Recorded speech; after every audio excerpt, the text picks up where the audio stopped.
ગઈકાલે પૂર્ણા નદીની સપાટી 27 ફૂટ પર પહોંચી હતી।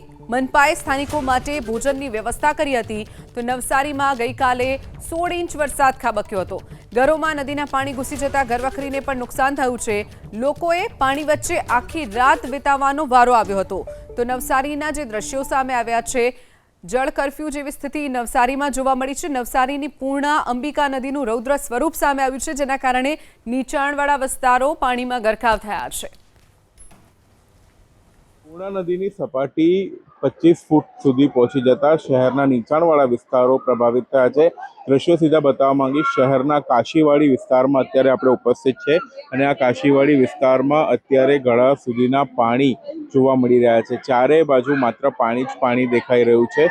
અહીંયા 1500થી વધુ પરિવારો અહીંયા રહે છે અને આ વિસ્તાર નીચાણવાળા વિસ્તારમાં આવે છે, જેથી કરીને પૂર્ણા નદીનું પાણી સૌથી પહેલું જ આ વિસ્તારમાં ભરાઈ જતું હોય છે। નદીની સપાટી હજુ પણ 24 ફૂટ સુધી પહોંચી છે। ઉતરવાનું નામ નથી લઈ રહ્યું પાણી, જેથી કરીને આ વિસ્તાર સૌથી વધારે પ્રભાવિત થયો છે। આપણી સાથે કેટલાક યુવાનો છે, એની સાથે બી વાત કરવાનો પ્રયત્ન કરીશું। ભાઈ, કેટલા કલાકથી આ પરિસ્થિતિ છે? કલાક કાલે સાંજે 7 વાગ્યાના પહેલે છે। ફિલહાલ 7 વાગ્યાના પહેલે છે, ક્યારની એ જ વસ્તુ છે। હમણાં ફિલહાલ અમે અંદરથી આવ્યા, પાછા જાય છે, આવે છે, સામાન બધું અંદર છે ઘરમાં। હમણાં કે વસ્તુ મળતી નહીં હમણાં ફિલહાલ। હમણાં બધું સામાન પાણીમાં નીકળી ગયો છે। હમણાં કાંઈ મળ્યું નહીં હમણાં ફિલહાલ। વાત એ છે હમણાં બહુ લોકો અમે 5 જણા રહેતા છે ઘરમાં, મતલબ સામાન એટલું બધું છે કે મળતું નહીં હમણાં ફિલહાલ। પાણીમાં બધું જાયા કરતું છે હમણાં।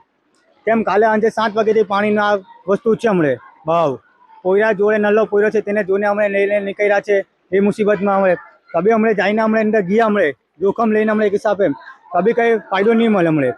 કેમ સામાન બધું પાણીમાં ઘરમાંથી નીકળી ગયો છે હમણાં ફિલહાલ। હવે એના માટે કોણ છે કે સમજ નહીં પડતી છે અમને। ચોક્કસ આ લોકો જે છે એ પ્રભાવિત થયા છે। ઘણા લોકોના ઘરવખરી સામાન ડૂબી ગયું છે। આ પ્રમાણે જો બીજી તરફ બી બતાવવા માંગુ, પાણીનો ધસમસતો પ્રવાહ અત્યારે પણ આ વિસ્તારમાં છે। કેટલાક લોકો હજી પણ આ વિસ્તારમાં પ્રભાવિત થયા છે। નવસારી જિલ્લાનું વહીવટી તંત્ર તમામ પરિસ્થિતિઓ પર નજર તો રાખીને બેઠું છે, પરંતુ ક્યાંક ને ક્યાંક પછાત વિસ્તારમાં જ્યાં પાણી ભરાયા છે ત્યાં સૌથી વધારે હાલાકીનો સામનો લોકોએ કરવો પડી રહ્યો છે। સિદ્ધેશ જોશી, એબીપી અસ્મિતા, નવસારી।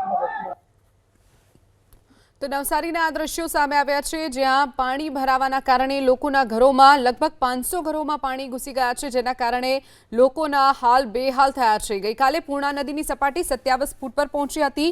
મનપાએ સ્થાનિકો માટે ભોજનની વ્યવસ્થા કરી હતી તો 16 ઇંચ વરસાદના કારણે નવસારીના હાલ બેહાલ થયા છે।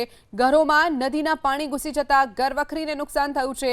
લોકોએ પાણીની વચ્ચે આખી રાત વિતાવવાની ફરજ પડી હતી, જેના કારણે લોકોને હાલાકી વેઠવાનો પણ વારો આવ્યો હતો।